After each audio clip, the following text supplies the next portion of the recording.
Hello YouTube, after a long while I will be getting to the tutorial on how to make a hitbox for your skin mesh characters, like so, like the one I've presented in my videos.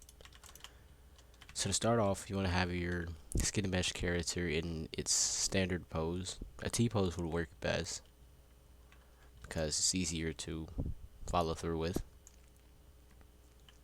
Next, you want to create a part. And I like to keep my character facing front, so all the orientation is the same. Front, back, front, yeah. So when you're mending it to your character, it will all fit into place and match.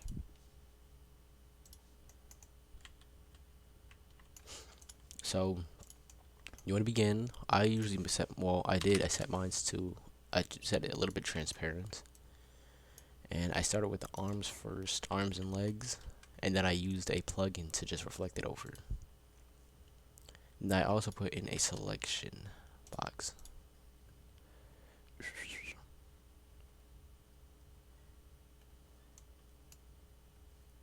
You gotta set the authority to the part.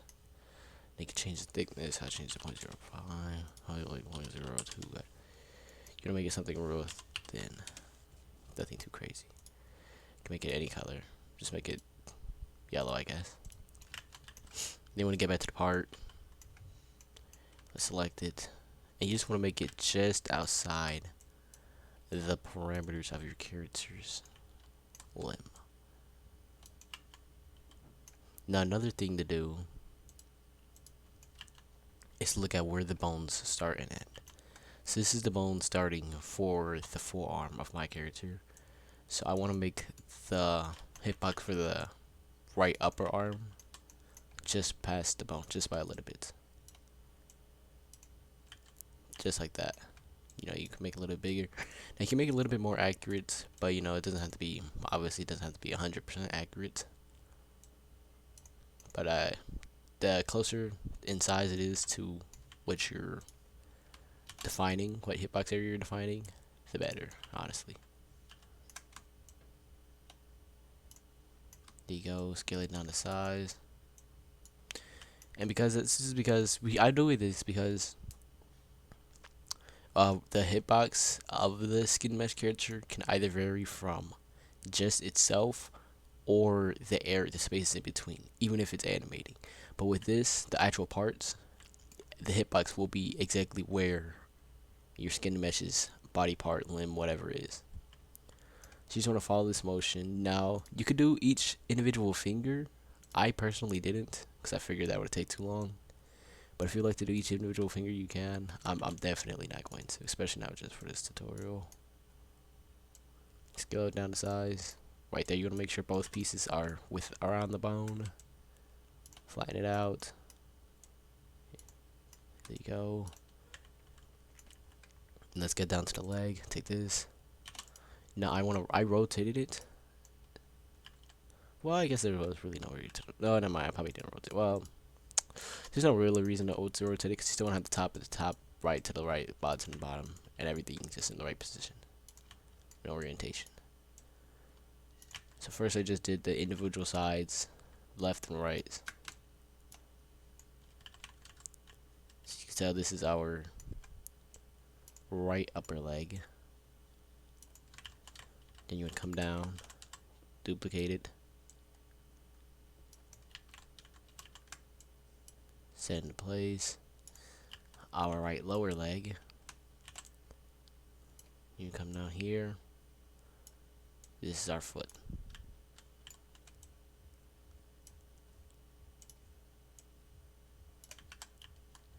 Now you can name each part. You know, start right here for the first one. UA for upper arm I did. Then we did LA for lower arm.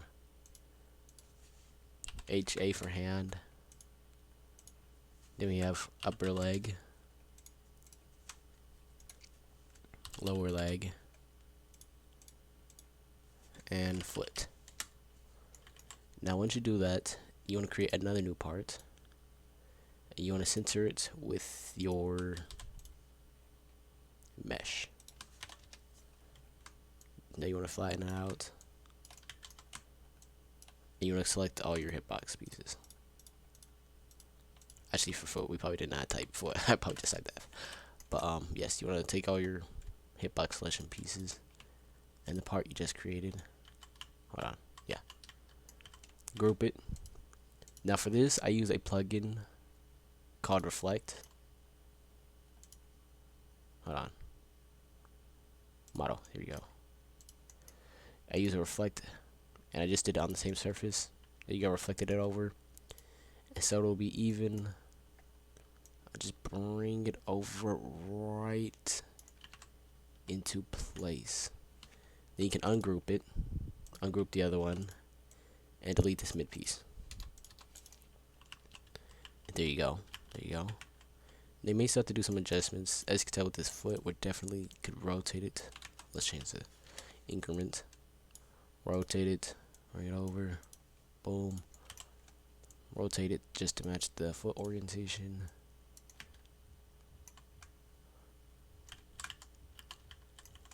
Now we can change the name of the hitbox one more time.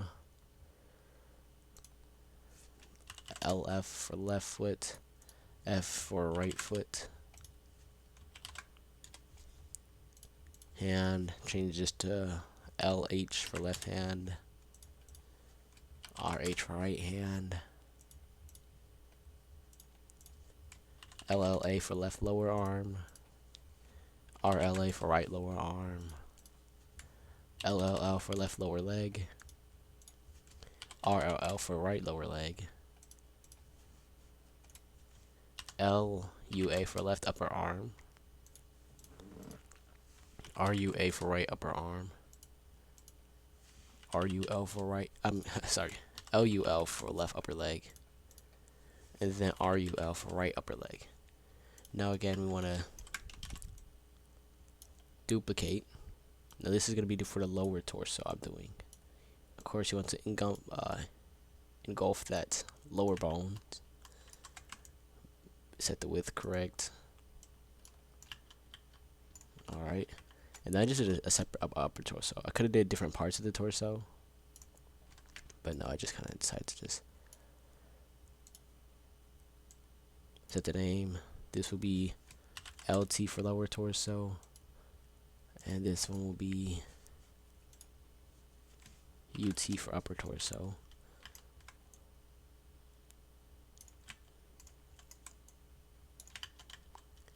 Alright, Control D again, duplicate, scale it down to size. Now, of course, this is just the head. You don't want to include the head, really. And name this H for head. And there you go. Now you have everything named properly. Ignore that in the ground. Yeah. So after you do that, inside each piece. What's this? More nonsense.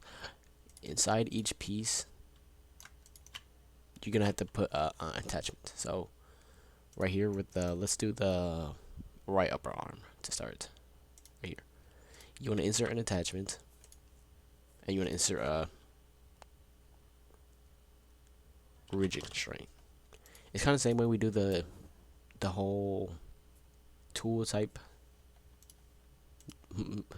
making, but instead we're gonna select the bone, and we're gonna copy the orientation under the C frame. Set the same orientation. That is not the same orientation.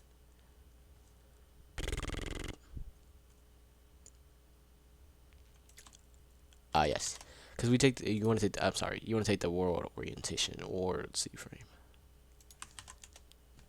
That way they match properly. Then you take the world position, copy, and paste.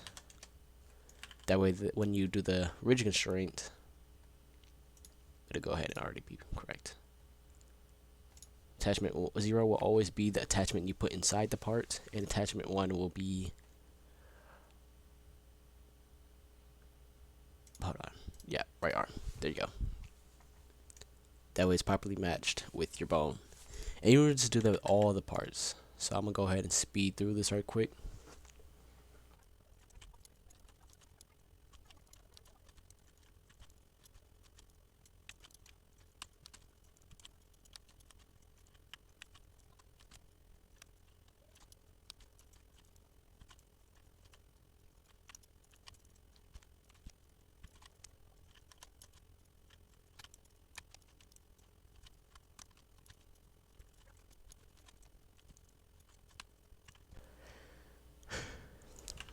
Alright, and with that, you are done mapping your hitboxes to their corresponding spaces. Now, once you do that, you want to select all your hitbox pieces. You turn off the constraint details, and you want to group it. I named mine's hitbox to make it easier to locate, and you want to place it inside your starter character. With that, you're good. Now you go ahead, test it out. Starter character. Now I'll put mine into my starter character. Let's take my other one out, put it in storage. F5 it. Run a test. Okay, I noticed a few problems.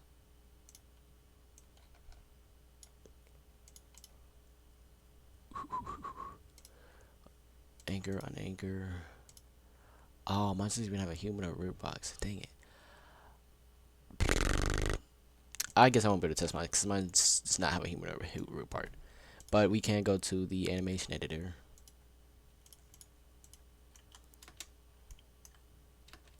And as we notice, it will follow into place. Let's import one.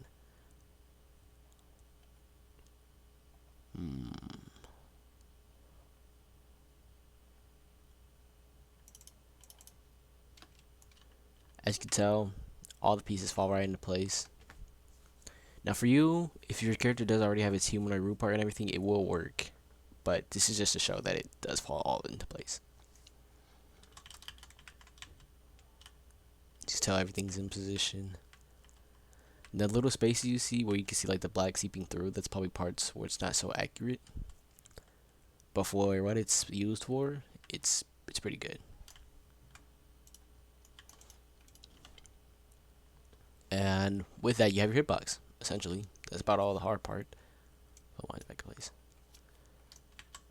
We're gonna come back over here. Now inside my starter character scripts, I have a hitbox. Now I'll probably leave a link to the script in the description. But this is just so it kind of locally finds the hitbox basically. This is just run service. C is the script. Well, the character C is for the character. P is the player. Hitbox is the character find the hitbox. Hitboxes is the hitbox colon get children, and the BS the selection boxes. That's what the these BS means. The P name. That's just for the player name because I put something over the character you saw has the name. And this for loop right here, for a speech chill get, this finds the selection box. So it gets the children of the hitbox, and it gets the children of the children inside the hitbox, and it finds the name of the selection box. This is just for me to find the selection box. You don't have to do all this, but this is just to get the selection box. You know how I have the selection boxes, the little yellow lines around the character. That's all that is. That's just to control it, edit it, whatever. Now this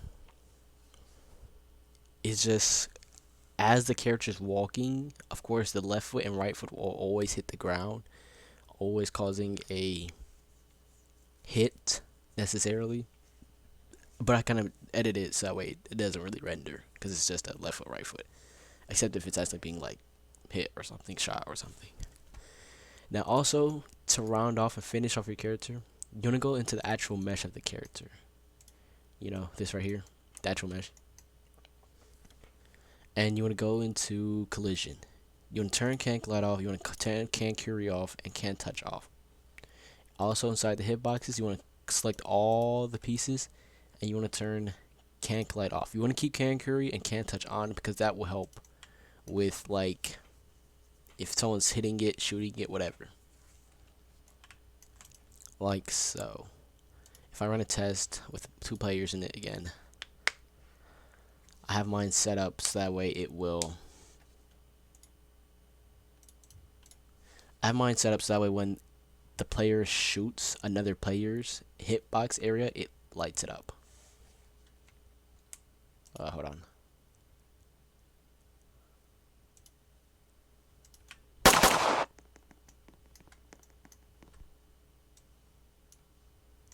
As you can tell here, if I shoot the player's arm, it highlights the arm, hand, foot, other hand. And mine's, I would say, is pretty accurate, if you ask me. I have to shoot between the legs, nothing longer, but as soon as I shoot the leg, it actually hits. Go back to the hand. If I can shoot next to the hand, nothing. Right there. Arm.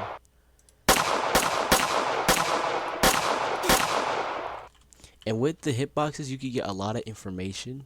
Like, you could get where the players hit. So if you want to have like a directional hit animation, like as you probably saw a little bit, I was working on a animation so that way if they're hitting like the head or upper area, their body will bounce back. And then if they get shot in like the lower area of the legs, then it'll also fall back. And I'll probably do something with my hands too. Also probably add in a death animation script because the falling through the ground is a little crazy. Now this is just a product of my gun right here. It's a little buggy.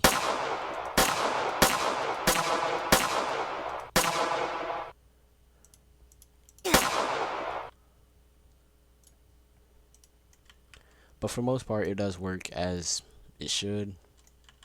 If you want to hide the selection boxes, that's why I have the script right here, this hitbox script, that I will probably leave a link to. And yeah, for the most part, that's all for the hitbox. Now, when you want to damage a player, I will go into here. Another script I have.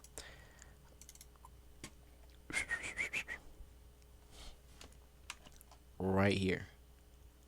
Now, this is using raycasting, but it gets what's hit. So, like, result. If it's inside name, it's hitbox. It finds the hitbox that was hit, and it changes the transparency.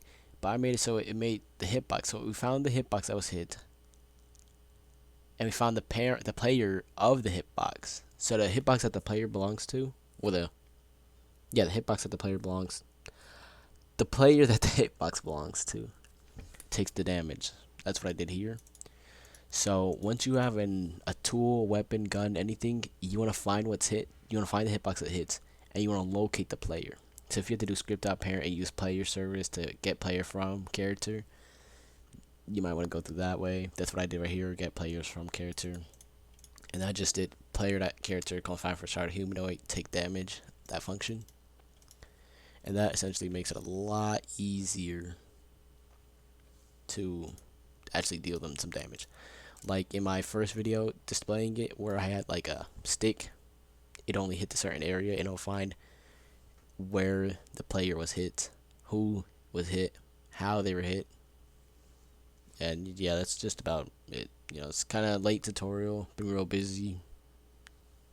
But yeah, I'll probably get back into a little bit more